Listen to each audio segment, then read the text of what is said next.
Good afternoon. I'm Michelle Jones, your Martin County Emergency Management Director. Thank you for taking the time this afternoon to spend with us on this Facebook Live event. We hope that you will take moments to ask questions and engage with us in the comment section below. Throughout the last couple of months, we've all been dealing with COVID-19. As we look into hurricane season, we understand the need and the essential elements of being prepared. Having a disaster recovery plan, having a disaster preparedness kit will help you be prepared for any event that might impact our community. By having your own kit and your own family prepared, you help us as a county be able to respond to those that need it the most. And in doing so, you help make us all more resilient. Thank you. Hi, I'm Kathy Fitzpatrick. I'm the coastal engineer for Martin County. Most recently, I have been tasked with developing a resilience plan for Martin County. We've seen over the last few years increasing impacts from both rising waters and increased rain events. We've had flooding that is lasting for longer than usual, and we've noticed a pattern to it. And it's that pattern that got us thinking about this whole issue.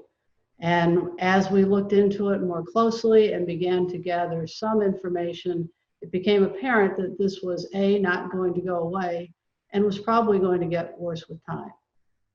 And that's why we created Resilient Martin. So with the understanding that we've got problems that we're dealing with right now, this is a program that's dedicated to understanding and planning effectively for the future risks to our county that we can reasonably expect to see coming. It includes the infrastructure and our environment. So we've been working really hard gathering data, analyzing data, reviewing the data to understand what it is that we expect over the next several years.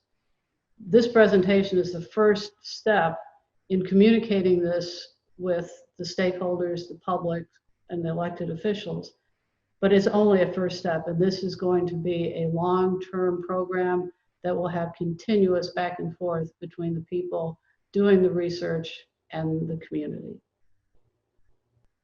Resilience is a very complex issue, and I had to assemble a team of experts to help me through it. So in order to present this information, I'm going to let them speak for themselves. From Stetson University, Institute for Water and Environmental Science, Dr. Jason Evans. Attorney Erin Deedy. Her practice focuses on environmental law, and she's a certified land planner by the American Institute of Certified Planners. From Clearview Geographic, President and CEO Alex Clark. He led the Geographic Information Systems team and created the maps you're going to see. And from the Balmoral Group, Dan Doherty. He's an agricultural engineer and a hydrologist. So to get it started, I'm going to turn this over to Jason to give us a quick Climate Change 101. All right, well, thank you so much. So this is Climate Change 101 here. Dr. Jason Evans up from Stetson University. Thank you so much for having me here today. So I'm just gonna teach this just like I would at the university. So when we think about climate change, at least right now with the modern system, we think about carbon dioxide. And this is the most famous graph that we have for carbon dioxide. This is actually called the Keeling curve, and it's a record that goes back to 1958 at a station in a remote area of Hawaii. But Keeling actually measured it. And so that's what we see here, that in fact, carbon dioxide has been going up since at least the 1950s. And in fact, we think it's been going up since really the 1820s. And so as we first started to burn coal in England and really had this industrial revolution, we have seen we've seen the CO2 go up over time. Okay, and so then that causes the warming within the Earth system. And so this just goes back to physics. And so carbon dioxide does act like an insulator within the Earth system. And so you add in carbon dioxide and you expect it's going, that will cause the Earth system to warm. And we've seen that over time.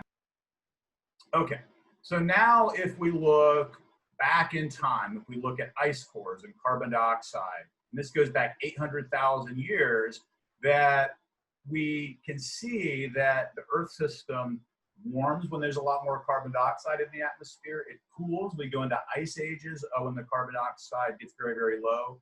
And importantly, within this record, we see that the natural fluctuation over the past 800,000 years or so has been between about 180 and 300 parts per million. Right now, we're up at 400 parts per million, which is unlike anything we've seen in about 3.5 million years or so within the Earth. It doesn't matter where the carbon dioxide comes from, if it comes from the ocean, if it comes from coal that we burn. It doesn't matter to the atmosphere. It doesn't matter to physics. If it's humans or if it's the Earth system driving it, it's going to cause warming.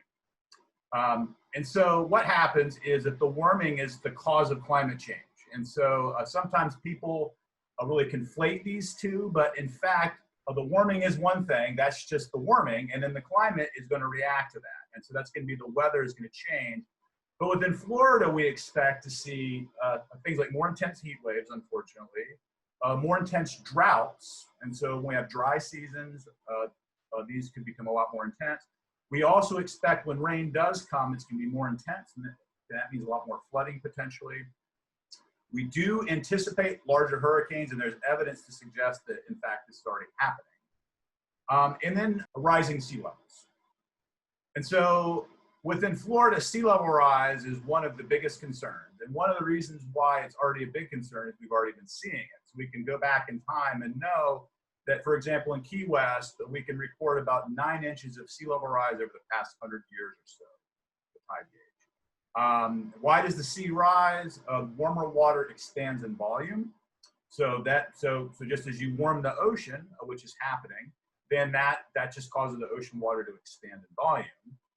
We also get melting ice from places like Antarctica, from places like Greenland. As that ice comes from the continents, it goes in the ocean, then that just causes the volume, the mass of water to expand. And as a very minor component, groundwater that we extract for things like irrigation, as that goes in the ocean system, that also causes a little bit of sea level rise. It's quite minor, but it is something that we do attempt to quantify as well. So then we get into looking at the future and what could be our possible scenarios within the future. And so all the way to an extreme scenario, which is 175 inches, and that's at the year 2120, and that would be on the order of about 12 feet of sea level rise, extreme climate change.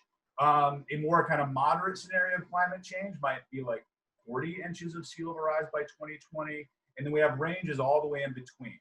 And so something like kind of 12 feet of sea level rise, all right, that can seem extreme, and it can be very scary, which it is. And the reason why we can make these kinds of projections is we again look at the past and we look at the Earth system, and there's a lot going on here with these charts. But the last time that we had the Earth system and we had the amount of carbon dioxide we have in the atmosphere now, 425 parts per million, was about 3.5 million years ago.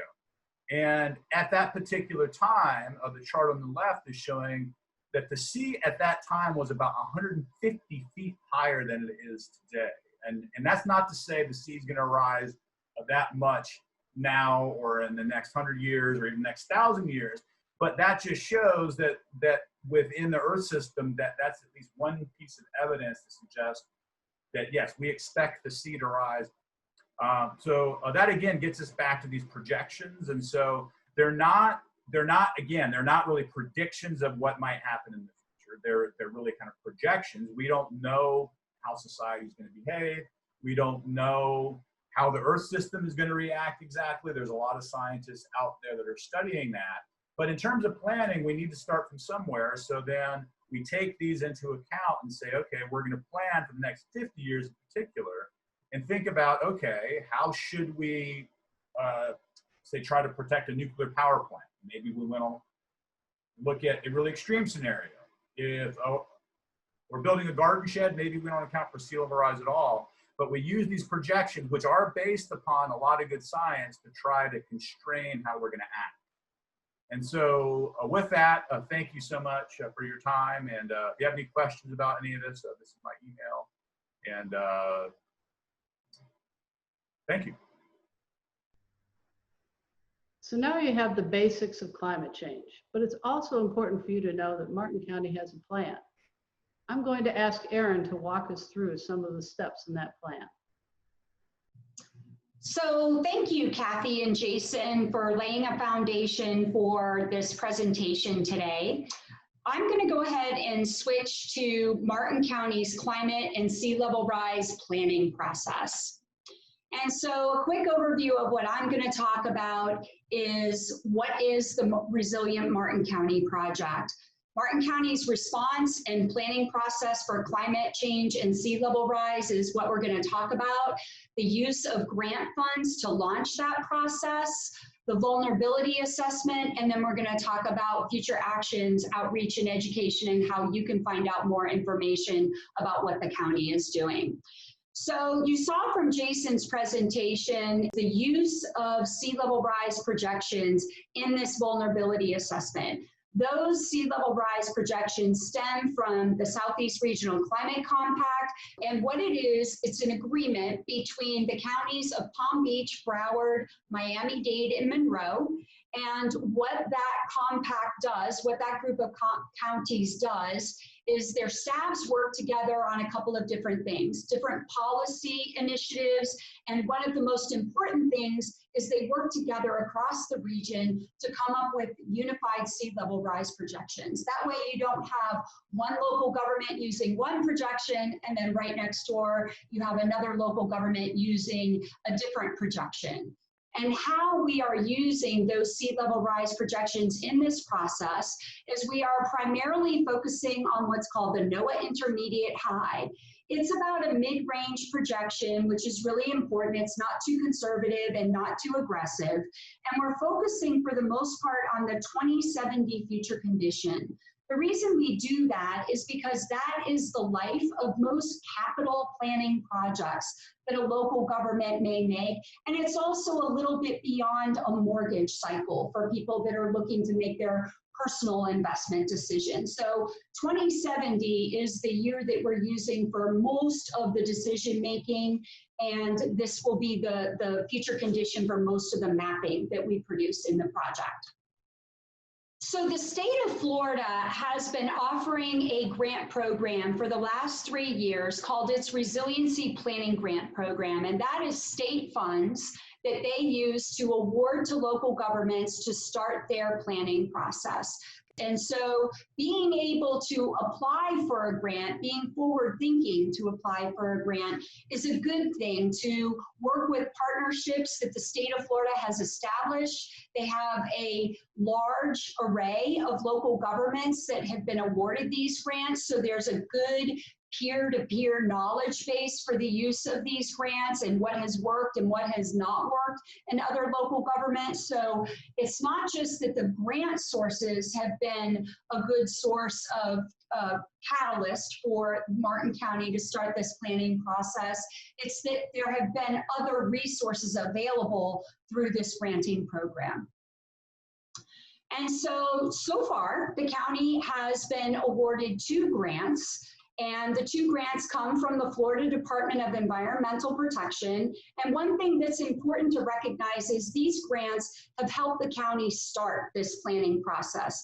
This is not the conclusion of the county's process. Resiliency planning is going to be something that's going to be part of the county's decision-making process from this point forward. And these grants have enabled the county to really get a handle on what information is out there, what sea level rise and future conditions would be appropriate to use for that planning. And at the end of the day, using grant funds to fund that potential process is a really good thing. And so the other thing that we are doing with this vulnerability process is we are trying to link it to FEMA's Community Rating System program. FEMA's Community Rating System program is something that's really important, designed for local governments, that the better they do with their floodplain management regulations, the more that they can get discounts on flood insurance premiums. And that's a really important thing because that affects people's pocketbooks directly, people and businesses. So if we can produce this vulnerability assessment in a way that FEMA wants to see as part of this community rating system program, it will directly translate into savings of money for people across the county.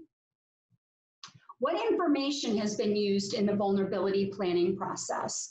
Well, we're going to talk about that, and we're going to have some additional speakers that are going to outline the information that we've looked at, the sources of information, talk about how some of the mapping was done, and what the mapping is going to help tell the county. This is just one example of that mapping related to land use. My name is Alex Clark, the primary GIS analyst behind the sea level rise modeling and CEO of Clearview Geographic. From the very beginning of this project, everyone involved really wanted to incorporate as much current scientifically credible information as possible.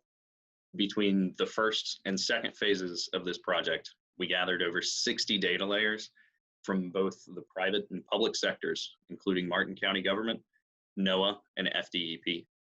In 2019, the Southeast Florida Regional Climate Change Compact updated their unified sea level rise projections. And by 2070, just 50 years from today, NOAA's intermediate high projection says that we'll see an increase of about 40 inches of water. But what does that look like? Using the latest GIS software, a proprietary modeling approach, and all of the data in your community, we show how that may look. We looked at critical infrastructure like your schools, your fire stations, your hospitals, and law enforcement. We looked at the transportation networks that get you and others from place to place in and beyond the community. We looked at potable water infrastructure that brings you your drinking water, like the pumps, meters, and lift stations.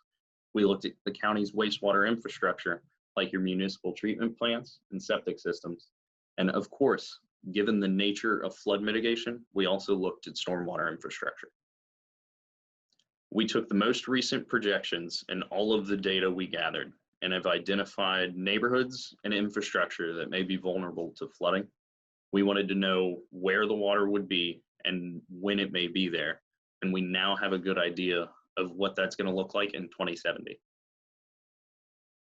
An overview map series has been in production for several months and will be available on the county website very soon. You'll be able to see the results of the modeling and what was identified by greater infrastructure type. The various map series that you'll see will have neighborhoods that have a pretty significant amount of impact. That's not really to raise the red flags and get the fire alarm out. It's really meant to kind of early stage or early detect what may be an issue. The modeling takes into account just the ground elevation. I guess what you should be focused on, the county should be focused on afterwards, is taking these communities that have a lot of impacts in them and working towards mitigating it so it doesn't become an issue. This effort is a great example of data-driven planning in action. With this sea level rise model, we've identified vulnerable areas in the county, and decision makers can now use that information and act on it. Knowing not just where flooding may occur, but also the extent of it, the county can better ensure the health and safety of its residents and business owners. At this scale, the study isn't really meant for individual homeowners. It doesn't consider all of the various property or stormwater improvements like raising a home on stilts or installing a new drainage system. It's really meant to provide a detailed macro level view of how this community may be affected. And this type of information is a great tool for decision makers, elected officials, and community planners, and provides a great foundation for mitigating impacts in your community before they happen. We all understand the incredible importance of understanding possible environmental impacts, but it's also critical that we understand the economic impacts as well. Dan's going to share with us the potential economic impacts if we were to do nothing. And of course, the whole point of this project is to understand what's coming and plan effectively so we can avoid those impacts. Hi, I'm Dan Doherty. I'm an engineer with the Balmoral Group, and this portion of the vulnerability assessment is going to focus on economic vulnerability in Martin County related to sea level rise. So the way we did this is we're using the same water depth grids that were produced, and you've seen maps of those, the inundation depths all around Martin County. We're using those same water depths and applying those to location-specific economic data in Martin County to be able to estimate the economic vulnerability from sea level rise. A common perceived risk that's at play often when we're talking about sea level rise, preparedness and adaptation is, what if the worst case doesn't happen? What if we make a big investment and spend money we don't need to? But what we're focused on here is the actual risk of the loss of economic drivers. What if jobs and revenues go away, or what if some of these jobs and revenues go away in Martin County from sea level rise? So that's the question we're trying to answer. And keep in mind here, a lot of the locations behind this analysis are some of the places that make Martin County special, some of the places that make it such a great place to live and to visit. So I'm going to walk through two scenarios, of the first here being kind of what you might consider a likely high probability scenario and a lower impact. So this is 2100, and this is the NOAA intermediate high sea level rise scenario. This is kind of a middle of the road sea level rise scenario. The picture here on the right, you see the blue inundated areas. So looking at location-specific economic data here, you see we have about 170 businesses that are vulnerable, about 2,200 jobs at risk. So keep in mind here, what's happening is there's inundation from sea level rise, and remember this is sunny day inundation, high tide. So this is not rainfall driven. But this inundation is going to potentially flood parking lots, flood roadways. That disruption prevents people from getting to work, prevents customers from being able to park their car at a business they'd like to go to. So that flooding that disrupts people being able to move around and be where they need to be, that's why we have this vulnerability to businesses and to jobs here. So in this scenario, that amounts to about 84 million in payroll and total wages affected under this scenario, or vulnerable under this scenario, and about 340 million in revenue.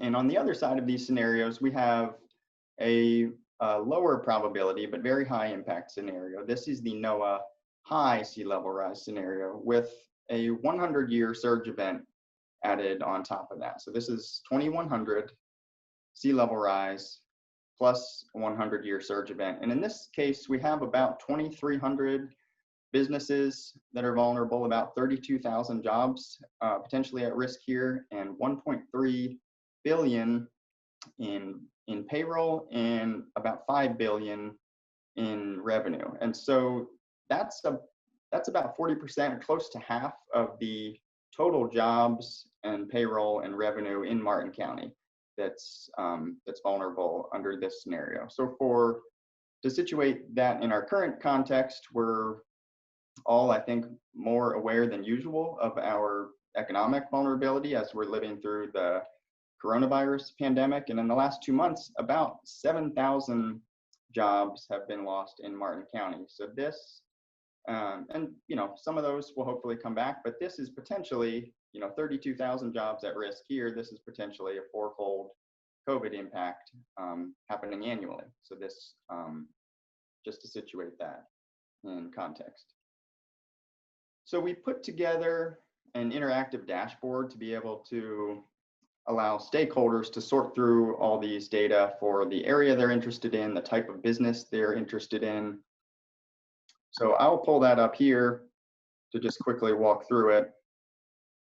So there are several different pages that allow you to sort through things and see all the economic data is grouped into these broad industry categories. We have tables here that show the totals. We have the ability to select in these filter panes here. You select the time period you're interested in. And if you page down on these arrows, you can see different sea level rise scenarios. Here we're looking at, again, at NOAA intermediate high. If you click on this eye, here you see we're looking at this sea level rise scenario. So you can see it's on, kind of a middle of the road sea level rise scenario. If you select these filter panes, if you hold Control to select more than one of them, you can see the figures here, update. You can see the most affected categories by industry group here. We also have ways to look through this spatially. So again, these are all location-specific data behind this. And so if you just want to see results for a certain commission district, you can select those here or from the map. If you just want to see results for a specific municipality, we have the cities and the unincorporated areas mapped out here. So those are just a few different ways to see the data visually for the area folks might be interested in. And so to sort of summarize this, the goal here is to be able to quantify the economic vulnerability from sea level rise. And we know there's uncertainty in the sea level rise scenarios themselves, in the future business locations, in the adaptation actions that'll be happening in the coming decades. We know there's uncertainty there, but we're trying to cover the range of possibilities in terms of economic vulnerability. As the saying goes, you can't manage what you don't measure. And so we're trying to, quote unquote, measure these possible future outcomes in terms of economic risks from sea level rise so that we can be better prepared to plan for climate change readiness. So if you would like any more information, my contact information is here. If you'd like any questions answered on the data or methods behind this, feel free to reach out to me. Thank you. So the concept that I think is really important for people to understand is that the maps show two different things. One thing that will happen and one thing we have control over. We know the water is going to rise, and we believe the projection we've used is a good one to anticipate what that change is going to be. But the other part, where you see the infrastructure that's impacted, where you see the roads that are impacted, that's the part we have control over. And that's why it's so important to do this now, while we have time to plan, while we have time to save, while we have time to coordinate. We have time to coordinate projects, we have time to coordinate with homeowners, businesses, and municipalities. And if we can do that effectively, we can guarantee that people will have a long and comfortable life in the county, and we can also help to protect the thing that's most important to us, and that's the environment. So as part of Resilient Martin, we have debuted our website. You can find it on the Martin County website by just putting the word resilience in the search bar, or you can type www.martin.fl.us/resilience.